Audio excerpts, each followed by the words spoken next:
Sugod yung kuha ni mga ornamental, mga gapi. Nakamigo po ko ka ng entry o GO sa pila ka semana, nag-breeding. I-person ako sa kagalingon ako nga dapat ang fry nga nasa kuha is dapat mabuhi gid siya kay first breeding man ako siya. Nag second batch, nag third batch, hantod niabot siya og fifth batch ako. Makita pod sa result sa akong mga breeding is okay pod siya. What's up? Maayong buntag sa inyong tanan. Itorta mo sa akong gamay nga istaan. Muna akong mga trophy nga na-achieve sa akong pag-apil-apilog show. Kini pod is paint na ko katong nagtrabaho pa ko sa SM before. Muna akong ikalingawan, well-gat-trabaho ko. Pag uli na ako sa balay, muna niya akong i-color-coloran. Muna niya siya karon.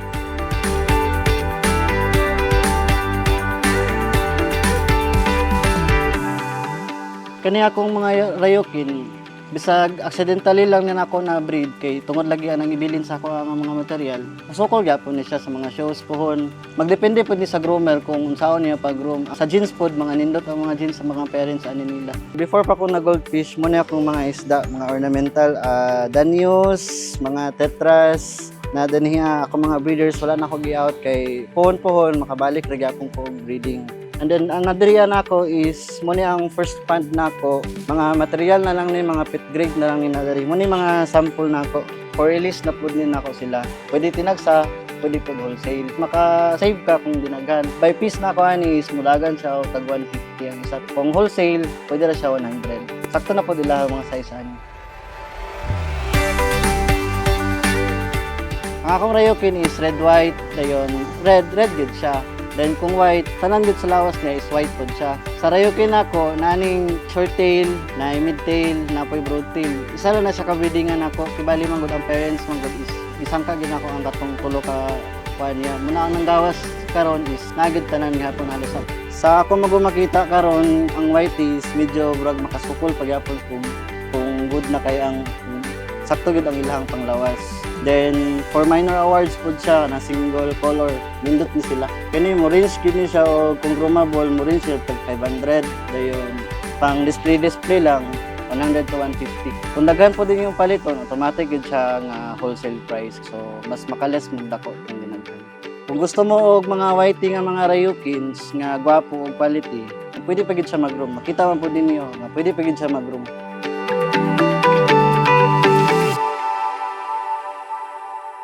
Muni ang akong plano na ako nga ipa-GO, pwede na po ninyo paliton. Good for release na gid siya. Ang sizing nila is maabot ni sila og mga 4 cm or 3 inches na gid halos sa ang uban ni kay namagid ni siya mga shooter. All colored ni gid siya, red white ni gid siya nga red white.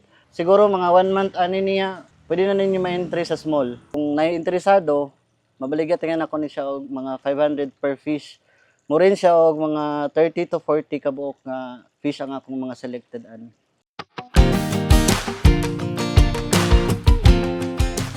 Sayo naman siya i-breeding, pero pag ma-hatch na siya, daghang kay struggle man gud ana. Number 1, ang live foods nimo diri sa among area is minus kayo labi na og sadap na. Bala lagi ka kay mapasmorol basta kay lahotay gyapon ang fry og padako ba at least nga ang lawas nila is stable din ang pagdako nila di gid siya ingon nga makubol ba ang iyang lawas. So karon guys, matuto sa likod na dito akong mga selection og mga collection ako og apil ang mga breeders nako.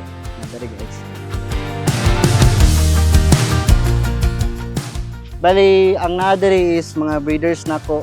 Tapos ang kining nasa tank is muni akong mga collection ako o mga selection mga future breeders pud na ako na sila pohon-pohon. Magpaog sample na ako nga kini nga breed is muni akong first batch. Kini muni akong first batch nga breeding broad tail. Kamulo pa pud ko ani groom ani niya kay basin day pohon karong May sabot 1 akong mapadala ni didto. Kasi ni tagaan ta ni Gracia ba maka-uli darig na trophy. Ang pag-breed na ko aning rayukin ako isang breeding ni siya. Risky siya kay kailangan man nili mo pisliton gyud ang female ug male. Unahon ako ang female ug pislit ang iyang tiyan. Dayon isunod na ako dayon ang male din. Balikan na po ako mga 10 minutes. Kailangan gid nga hotdog gid siya para dili siya maigbaw ng iyang tiyan. Kini siya mo niya akong gigamit nga breeders o. kini mo ni ang female gikan kang tikoy siya, broadtail. Tapos ang male ani kini siya. Duha ni ka male kang Christian.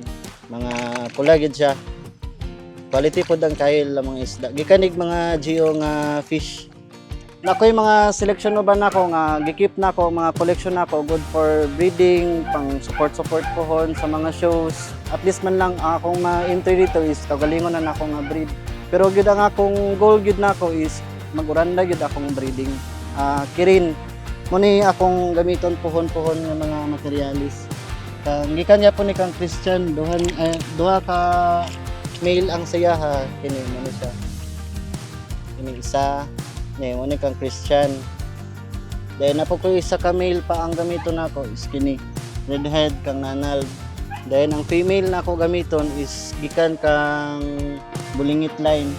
Kung mukip manggani kag grayukin, dapat lahom gud siya mga 2 feet ka lahom, 2 feet ka lapad. Muna yung mga ideal para sa rayukin o randa. Dayon water quality lang gyud. Mura gyud na mga pamaagi nga para ma-maintain nimo ang kanindot sa isda ang water quality. Gyud invest gyud in sakto nga filtration. Kini mo ni akong mga gamit nga filters gibali 3 chamber siya, count as 2 ra gyud ni siya. Ang primero na kong gibutang diri is mga japmat di siya og mga net. Dayon ang sa second is mga pumis, labarak, baratuhon lang ba pero at least makita po nimo ang kalimpyo sa tubig. Add-on lang ko bako pa diri bali pang pH level og kaning pang-count atong mga hugaw sa isda. Sa kaning pag-isda-isda nako ang ako ra yung makuan ani is kanang makaproduce ko og mga nindot nga mga kuan ba isda. At least man lang nga kaning industry is napo ko'y ma-contribute gamay ba. Ako si Mike Yo, 30 years old, single pero nag-uyab. Nagpuyo ko sa Lumbia, Cagayan de Oro. Full-time ko nga breeder sa goldfish. Puhon, mabalik ko pagka breeder gyapon sa ornamental nga mga isda. Guys, mo ni ang kuan nako good for GO nga fish or groomable nga fish nako. Mo range ni siya og 30 to 40 pieces tingali ang mga selection nako ani. Ready for release na pud ni siya. Pero i-groom pa nako ni gamay, ipadako pa gamay para at least nga pag-release nako, dako na siya og pwede na gid siya ma-pohon mga 1 month, pwede na siya ma-entry kung mag-groom og insakto. Mo range ni siya og kuan kung hot doon gid siya, good for GO, tag 500 per fish ni siya. Message lang ko Mike Yo.